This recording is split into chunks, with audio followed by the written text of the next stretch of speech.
ব্যাধি হিসেবে দেখা দিয়েছে। আরেকটি ব্যাধি রয়েছে জুয়া। একসময় সনাতন জুয়া চলতো, বোর্ডে বসে জুয়া খেলতো। এখন জুয়া ক্যাসিনো, অনলাইন জুয়া, বেটিং, অনেক যুব সমাজ আসক্ত হয়ে পড়েছে। আরেকটি সামাজিক অপরাধ রয়েছে যৌতুক। যে অসহায় পিতা কন্যাগ্রস্ত মেয়েকে যখন সুপাত্রের কাছে যায় তখন যৌতুক ছাড়া বিয়ে হয় না। আমি একটা ব্যক্তিগত নয়, আমার অভিজ্ঞতার কথা বলি। এক পিতার 3টি মেয়ে। বড় মেয়েটা যখন বড় হয়েছিল তখন 5 লক্ষ টাকা দিয়ে যৌতুক দিয়ে বিয়ে ঠিক করেছিল। তার সামান্য একটু জমি ছিল, হালের 2টা গরু ছিল, বিক্রি করে 3 লক্ষ টাকা দিয়েছে। 2 লক্ষ টাকা দিতে পারে নাই জন্য প্রতি রাত্রে স্বামী তাকে নির্যাতন করত। নির্যাতন সইতে না পারে সেই মেয়েটি তার বাবার বাড়িতে আসে।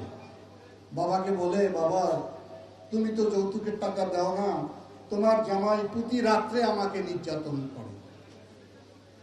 তখন বাবা বলে, মা দেখ, তোর ছোট 2টি বোন বড় হয়েছে, তাদেরও বিয়ে দিতে হবে, আমার তখন কিচ্ছু নাই। এই যে অসহায় পিতার আর্তনাদ, এই যে দীর্ঘশ্বাস আমাদেরকে কষ্ট দেয়। এটি সব পরিবারের কম বেশি আমরা জড়িত হয়ে পড়েছি।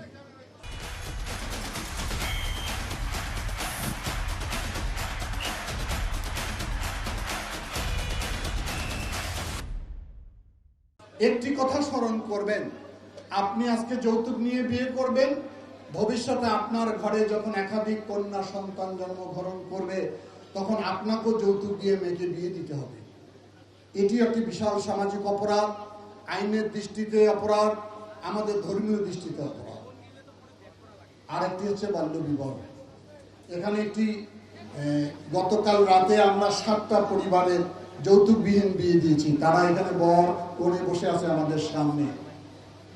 তারা এই অবক্ষয়ের সময়, অনৈতিক সময় তারা যে সাহসের পরিচয় দিয়েছে সেই জন্য পরিবারগুলোকে আমি ধন্যবাদ জানাই।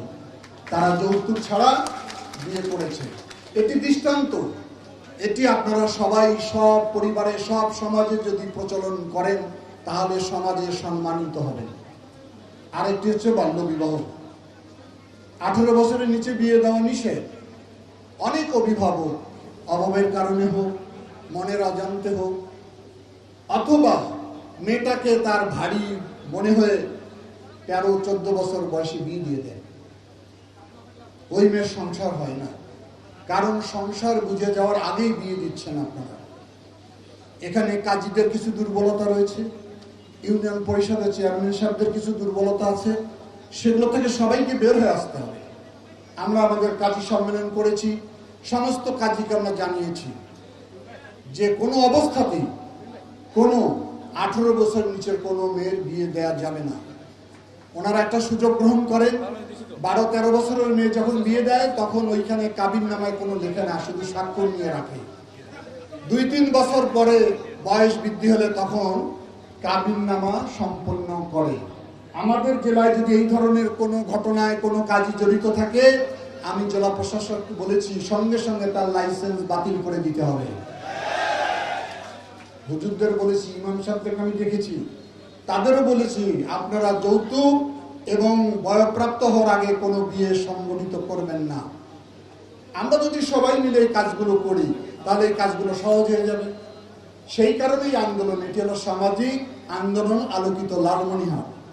গত বাজেট অধিবেশনে আমি একটা বক্তব্য রেখেছিলাম মহান জাতীয় সংসদে, এইখানে আলোকিত লালমনিরহাটের কথা আমি বলেছি। সরকারি দল বিরোধী দল টেবিল চাপড়িয়ে আমাকে অভিনন্দন জানিয়েছে। আমি বলেছি আইন শুধু মানুষকে সংশোধন করবে না, আইনের পাশাপাশি সামাজিক আন্দোলনের খুবই প্রয়োজন। সে কারণে আমরা যদি যৌথভাবে কাজটা করি তাহলে অল্প কিছুদিনের মধ্যেই লালমনিরহাট ওই 4টি সামাজিক অপরাধ নিয়ন্ত্রণ হয়ে আসবে। আর সামাজিক অপরাধ নিয়ন্ত্রণ হওয়ার সঙ্গে সঙ্গে এলাকার আইন শৃঙ্খলা ভালো হয়ে যাবে। এই আন্দোলনে আপনারা সবাই শরীক। আমি ওই বিষয় আর বলতে চাই না। আমি এখন মনে করি আজকে একটি কর্মসূচি দেওয়া হবে আপনাদের, আগামী 3 মাস কি কাজ করবেন। মাননীয় প্রধান অতিথিকে বলি, আমরা ওয়ার্ড কমিটি গঠন করেছি 31 সদস্য বিশিষ্ট। 31 সদস্য বিশিষ্ট ওয়ার্ড কমিটি, এইখানে বিভিন্ন শ্রেণী পেশার লোককে আমরা এখানে অন্তর্ভুক্ত করেছি। সেখানে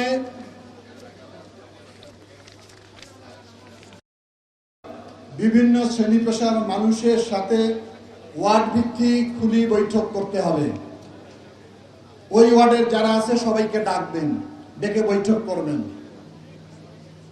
15 জুলাই সামাজিক অপরাধের বিরুদ্ধে শোভাযাত্রা র্যালি করতে হবে ওয়ার্ডের ভিতরে এই ভেস্ট পরা অবস্থায়।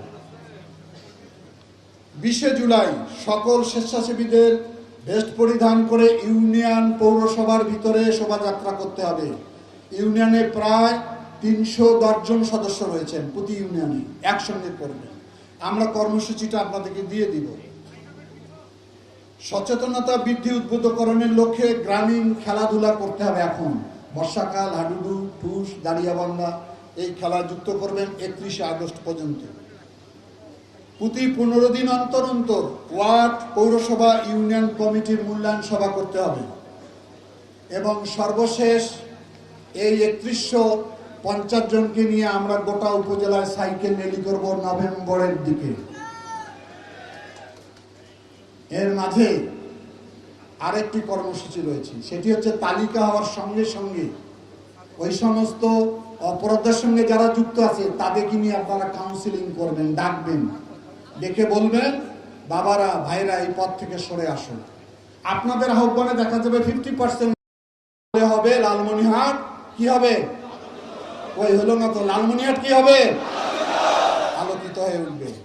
আমি অনেক কথা বলতাম, সময় কম। আমি মনে করি এই আন্দোলন আপনার একটা ইতিহাসের অংশ হয়ে থাকবে।